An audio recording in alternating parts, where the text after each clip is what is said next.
கோட்பாட்டின்படி குரானின் காலத்தில் சரியானவையே. 20ஆம் நூற்றாண்டின் நவீன விஞ்ஞானத்தின் துணை கொண்டு பார்த்தால் ஹிப்போக்ரட்டிஸ் தவறு, அரிஸ்டாட்டிலும் தவறு, கேலனும் தவறு, அதேபோல் குரானும் தவறுதான். எல்லோருமே தவறுதான் செய்திருக்கிறார்கள்.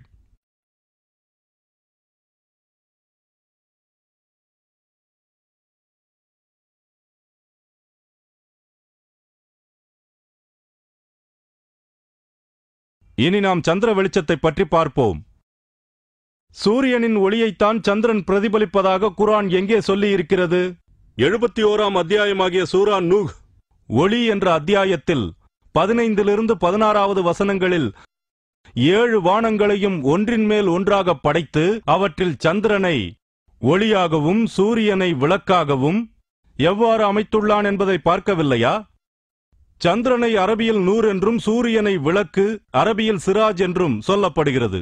முஸ்லிம்களில் சிலர் சூரிய சந்திர வெளிச்சங்களை குறிப்பிட வெவ்வேறு வார்த்தைகளை குரான் பயன்படுத்துவதால் சூரிய வெளிச்சம் அசல் என்றும் சந்திர வெளிச்சம் அதன் பிரதிபலிப்பு என்றும் தெரிய வருகிறது என்று கூறுகிறார்கள். இந்த விவாதத்தை ஷபீர் அலி அவருடைய குரானில் விஞ்ஞானம் என்ற நூலில் உறுதியாக வாதாடுகிறார். இதையே டாக்டர் ஜாகிர் நாயக்கும் அவருடைய ஒளிநாடா பேச்சில் குறிப்பிடுகிறார். குரான் கடவுளுடைய வார்த்தையா? இப்போது நாம் தெளிவாக பார்ப்போம்.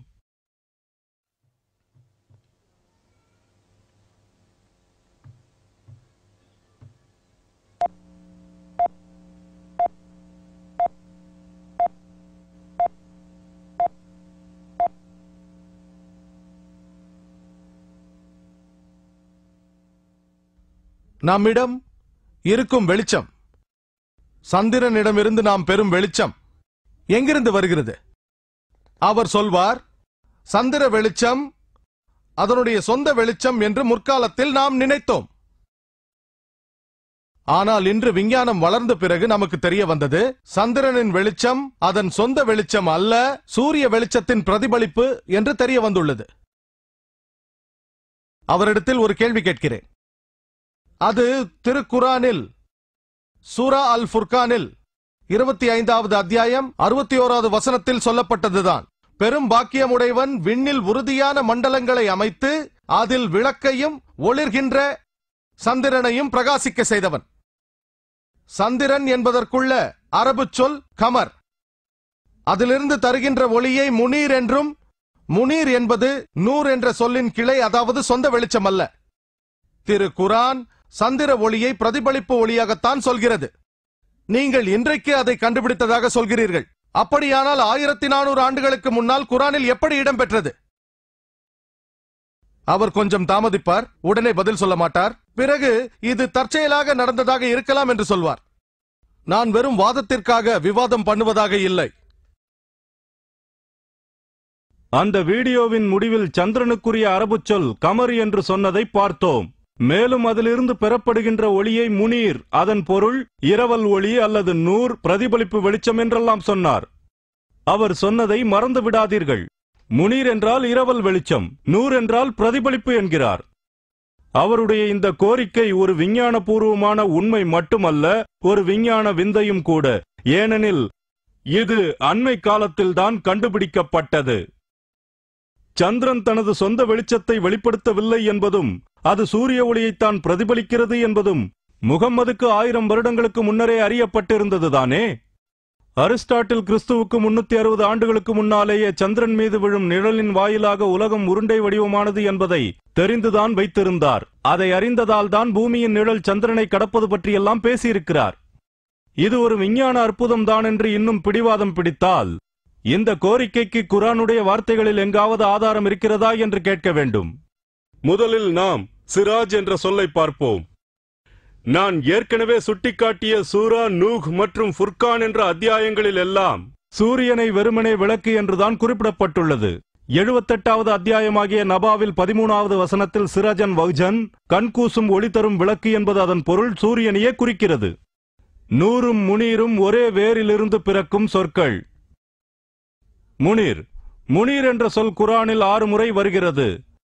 4 முறை இம்ரானிலேயே 3:184, அல்ஹஜ் 22:8, லுக்மான் 31:20, ஃபாத்திர் 35:25 ஆகிய வசனங்களிலும் கிதாபுல் முனீர், தெளிவான வேதம் என்று யூசப் அலி மொழிபெயர்த்திருக்கிறார்.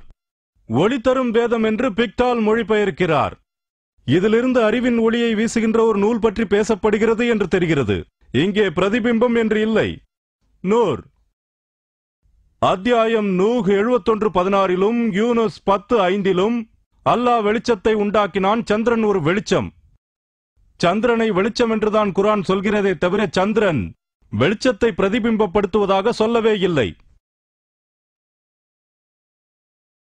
அத்தியாயம் நூர் குர்ஆனின் மிக அழகிய அத்தியாயங்களில் ஒன்றாகிய 24ஆம் அத்தியாயம் நூர் ஒளி 35வது வசனத்தில் குர்ஆனில் இப்படிப்பட்ட வரிகள் வருகின்றது. அல்லாவே வெளிச்சம், சொர்க்கத்துக்கும் பூமிக்கும் ஒளியாக இருக்கிறான். அவனுடைய ஒளி என்ற இந்த எடுத்துக்காட்டு சுவற்றில் ஒரு மாடக்குழி, அதனுள் கண்ணாடியால் மூடப்பட்ட ஒரு விளக்கு, இந்த கண்ணாடியே மிக பிரகாசமான நட்சத்திரம் போலும் என்றெல்லாம் வருகிறது. இப்படியாக நூர் என்ற அந்த சொல் சந்திரன், அல்லாஹ் இரண்டுக்கும் பயன்படுத்தப்படுகிறது. அப்படியானால் அல்லாஹ் பிரதிபிம்ப வெளிச்சத்தை கொண்டிருக்கிறான் என்று சொல்லலாமா? நான் அப்படி நினைக்கவில்லை. ஆனால் நீங்கள் சந்திரனை குறிக்கும் நூர் என்ற சொல் இரவல் அல்லது பிரதிபிம்பப்படுத்தப்பட்ட வெளிச்சம் என்று வாதிடுவீர்களானால், அல்லாவே நூறாக ஒளியாக இருக்கிறான் என்றால் அந்த வெளிச்சம் எந்த மூல ஒளியிலிருந்து பிறந்தது? அதாவது சிராஜ் யார் அல்லது எது? சிந்தித்துப் பாருங்கள். அல்லாஹ் நூர் வெளிச்சமாக இருக்கிறான் என்றால் சிராஜ் என்ற அசல் வெளிச்சம் என்பது யார்? இந்த கேள்விக்கு குர்ஆனே பதிலையும் தந்துவிடுகிறது. ஆனால் அது உங்களுக்கு அதிர்ச்சியை தரும். 33ஆம் அத்தியாயம் அல் அஹ்ஸாபின் 45வது 46வது வசனங்களில், ஓ நபியே, சாட்சியம் பகருபவராகவும் நற்செய்தி அறிவிப்பவராகவும் அச்சமூட்டி எச்சரிக்கை செய்பவராகவும் சுடர் வீசும் விளக்காகவும் நாம் உம்மை அனுப்பியிருக்கிறோம். இங்கே வெளிச்சம் தரும் ஒளி விளக்காக முகமதையே குறிப்பிடப்படுகிறது. அரபு மொழியில் சிராஜன் முனீரா என்று வரும். மொழியியல் ரீதியாக சிராஜ் என்ற சொல்லும் முனீர் என்ற வர்ணனை சொல்லும் இங்கே சேர்ந்து ஒரு வெளிச்சம் தரும் பொருளை சுட்டிக்காட்டுவதற்காக பயன்படுத்தப்பட்டுள்ளது. அது முகம்மது என்ற மனிதரே. முனீர் என்பது பிரதிபிம்பப்படுத்தப்பட்ட வெளிச்சம் அல்ல. வேறு எந்த வசனத்திலும் அப்படியல்ல. பிரகாசிப்பது என்பது அதனுடைய அர்த்தம். முகமதின் காலத்திய மக்கள் சந்திரனை பிரகாசிக்கும் ஒரு பொருள் என்று விளங்கி வைத்திருந்தார்கள். மோசேயின் காலத்திய மக்கள் சூரியனை பெரிய வெளிச்சமாகவும் சந்திரனை குறைந்த வெளிச்சமாகவும் சரியாகவே விளங்கி வைத்திருந்தனர். ஆனால் நூர், சந்திரன் என்ற அரபு சொற்கள் பிரதிபிம்பப்படுத்தப்பட்டதையே குறிக்கும் என்றால், குர்ஆன் இந்த சொற்களை பயன்படுத்தியிருக்கின்ற விதத்தின் அடிப்படையில் முகமது சூரியனாகவும் அல்லாஹ் சந்திரனாகவும் ஆகிவிடுகின்றார்.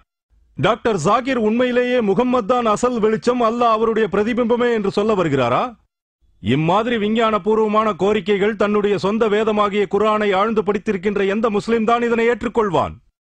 இன்று இரவு இந்த மாதிரி உரையாடலில் உண்மை பேசுவது மிகவும் சிரமமானது, முடியாததாக கூட ஆகிவிடுகிறது. நீர் சுழற்சியை பற்றி பார்ப்போம். சில முஸ்லிம் எழுத்தாளர்கள் இந்த விஞ்ஞான யுகத்தை நாம் அடைவதற்கு முன்பாகவே நீர் சுழற்சி பற்றி குர்ஆன் முன்னறிவிப்பு செய்துவிட்டதாக சொல்கிறார்கள். நீர் சுழற்சி என்றால் என்ன? இதோ 4 கட்டங்களாக அது இருப்பதை நாம் பார்க்கலாம். முதலாவது கட்டம் நீராவி மாற்றம். தண்ணீர் கடலிலிருந்தும் நிலத்திலிருந்தும் நீராவியாக மாறுகிறது. இரண்டாவது கட்டம் அது மேகங்களாகிறது. மூன்றாவது கட்டம் அது மழையாகிறது. நான்காவது கட்டம் இந்த மழை செடி கொடி பயிர்களை வளரச் செய்கிறது. எல்லாமே நேரடியாக தெரிவது மாதிரி தோன்றும். இரண்டாம் மூன்றாம் கட்டங்கள் தெரிந்ததே. நகரங்களில் வசிப்பவர்களும் கூட பார்க்க முடியும். மேகம் வந்தால் மழை வரும், பயிர் வளரும் என்பதெல்லாம் தெரிந்ததே. ஆனால் முதலாவது கட்டமாகிய நீராவி மாற்றம் என்றால் என்ன? அதை நாம் பார்க்க முடிவதில்லையே. அது கஷ்டம். முதலாவது கட்டத்தை பற்றி குர்ஆனில் சொல்லப்படவில்லை.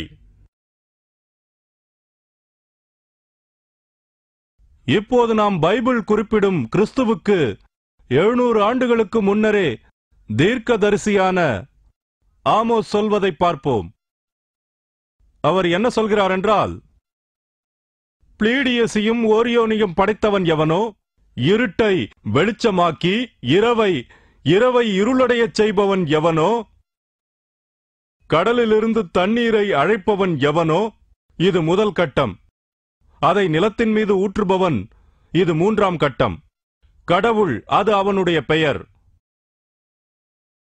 இன்னொரு தீர்க்கதரிசி, அவர் யோபு. அதிகாரம் 36 வசனம் 26 28 வரை, குறைந்தது ஹிஜ்ராவுக்கு 1000 வருஷத்திற்கு முந்தையது.